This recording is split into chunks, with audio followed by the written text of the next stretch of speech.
MACC எனப்படும் மலேசிய ஊழல் தடுப்பு ஆணையத்தை நாடாளுமன்றத்தின் கீழ் வைக்க கோரும் பரிந்துரை ஆராயப்படும்.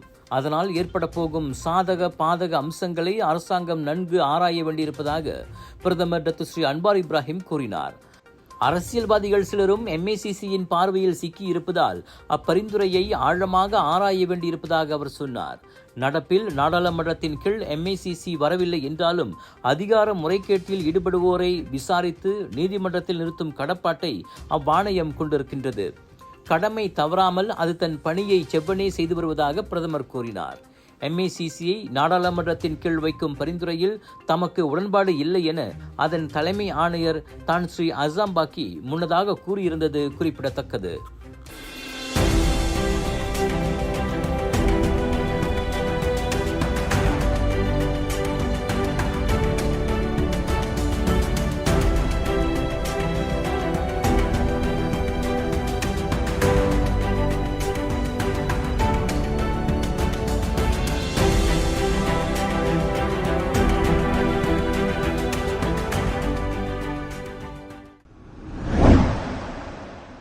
KLIA ஏரோட்ரெயின் ரயில்களை மாற்றும் திட்டம் அசல் அட்டவணையை காட்டிலும் 2 மாதங்கள் முன்கூட்டியே அடுத்த ஆண்டு ஜனவரி 31 முழுமை பெறும்.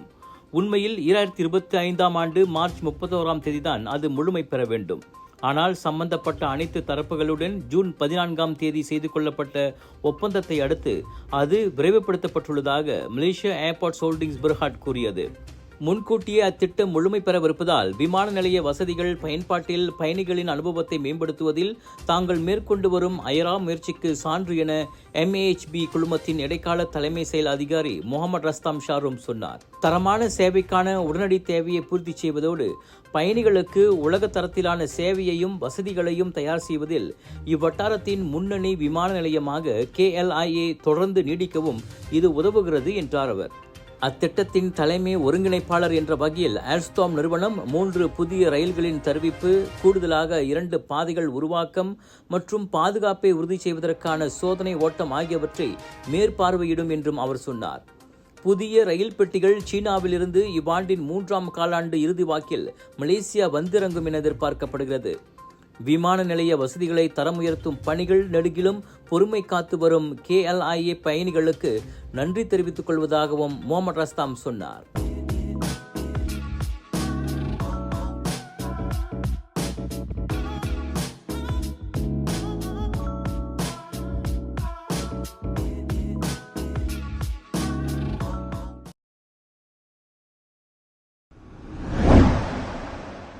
சுங்கை சிப்போட் ஸ்ரீ சுப்பிரமணியர் ஆலயத்தின் மகா கும்பாபிஷேகம் நேற்று முன்தினம் ஞாயிற்றுக்கிழமை காலை மணி 9க்கு மிகவும் சிறப்பாக நடைபெற்றது.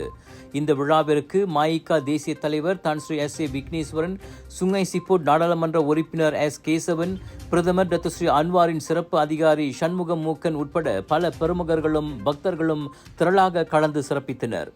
சுமார் 20 லட்சம் ரிங்கிட் செலவில் புதுப்பிக்கப்பட்ட பின் 5வது முறையாக இந்த ஆலயம் கும்பாபிஷேகம் கண்டுள்ளதாக ஆலய திருப்பணி குழு தலைவர் சங்கர கணேஷ் கூறினார்.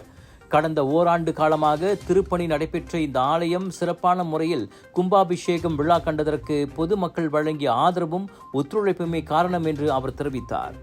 சுங்கை சிப்போட் நகரின் மத்தியில் அமைந்துள்ள இந்த ஆலயம் தமிழகத்திலிருந்து வருகை புரிந்த தலைமை ஸ்தபதி ஸ்ரீதர் மற்றும் அவர்தம் குழுவினர் கோவில் கோபுரங்களையும் சிற்பங்களையும் புனரமைத்திருந்தனர். ஆலயத்தின் பிரதான குருக்கள் சிவஸ்ரீ பூசா சர்க்குணன் சிவாச்சாரியார் தமிழ்நாடு மற்றும் மலேசியாவைச் சேர்ந்த சுமார் 30 குருமார்களின் துணையோடு யாகசாலை பூஜைகளையும் மகா கும்பாபிஷேகத்தையும் நடத்தினர்.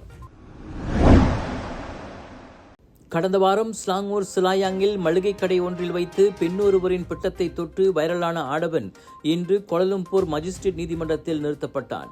எனினும் ஹெயிலிங் ஓட்டுநரான 38 வயது இர்வான் லேசா அக்குற்றச்சாட்டை மறுத்தான். ஜூன் 4 பிற்பகல் 2 மணி வாக்கில் வலுக்கட்டாயமாக 38 வயது பெண்ணிடம் அந்த ஆபாச சேட்டையை புரிந்ததாக அவன் குற்றம் சாட்டப்பட்டான்.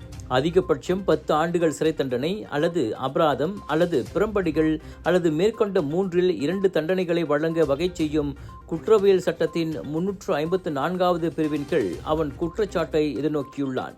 மனைவி நிறைமாத கர்ப்பிணி என நீதிமன்றத்தில் தெரிவிக்கப்பட்டதை அடுத்து அவ்வாடவனுக்கு 5000 ரிங்கிட் மற்றும் ஒரு நபர் உத்தரவாதத்தின் பேரில் ஜாமீன் கொடுக்கப்பட்டது. வரும் ஆகஸ்ட் 10ஆம் தேதி வழக்கு மறு செவிமடுப்புக்கு வரும். சுவாச பிரச்சனை, சளி, இருமலுக்கு உகந்த தீர்வு சைலஜா பேபி ஹெர்பல் கிரீம். துளசி, கரிஞ்சீரகம், கிராம்பு போன்ற மூலிகைகளால் கொண்டு தயாரிக்கப்பட்டுள்ள சைலஜா பேபி ஹெர்பல் கிரீம் உங்கள் குழந்தைக்கு சிறந்த தேர்வு.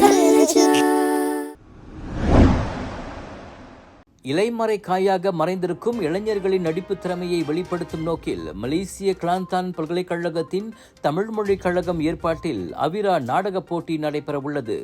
எதிர்வரும் ஜூன் 30ஆம் தேதி மலேசிய கிளாந்தான் பல்கலைக்கழகத்தின் டேவான் தெர்புக்க உசஹவானானில் இப்போட்டி ஏற்பாடு செய்யப்பட்டுள்ளது. இப்போட்டியில் துணை பிரதமர் டாக்டர் ஸ்ரீ ஹமட் ஜாயிட் அமீடியின் இந்திய நலப்பிரிவு சிறப்பு அதிகாரியான அரவிந்த் அப்பளசாமி, ஓம்ஸ் அறவாரியத்தின் நிர்வாக இயக்குனர் டாக்டர் பழனீஸ்வரன் தியாகராஜன், இயக்குனர் கார்த்திக் ஷாமலன் ஆகியோர் கலந்து சிறப்பிக்க உள்ளனர். காலை 8 மணி முதல் மாலை 5 மணி வரை நடைபெறவுள்ள இப்போட்டியினை கண்டு களிக்க சுற்று வட்டார மக்கள் அனைவரும் கலந்து சிறப்பிக்குமாறு ஏற்பாட்டுக் குழுவின் சார்பில் அதன் தலைவர் லட்சுமணன் கேட்டுக்கொண்டார்.